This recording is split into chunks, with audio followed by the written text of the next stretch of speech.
Португалија и понатаму ја поддржува грчката позиција во спорот со името.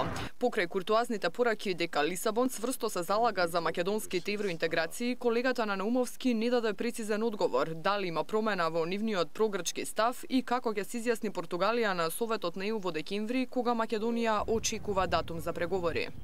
What our position has been is the one that has been the common position in the United Nations and the European Union in relation to the name issue. And so my wish, and I had the opportunity to convey to Mr. Deputy Prime Minister that wish, is that that issue is solved as quickly as possible. Because our main objective is to help the integration of Macedonia as quickly as possible in the European Union and start negotiations to that objective. Португалија била импресионирана од темпото на реформскиот процес во Македонија. Постои волја Лисабон да даде свој придонес преку размена на експерти и административци кои ќе ги шират европските практики во земјава.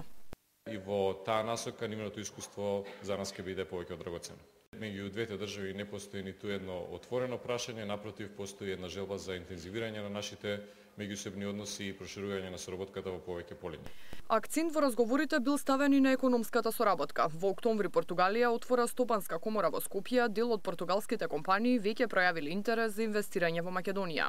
Луртија оствари средба и со министерот Милошовски, на која шефот на македонската дипломатија му порачал дека очекува поддршка од Португалската република, особено во добивање на датум за преговори со Унијата.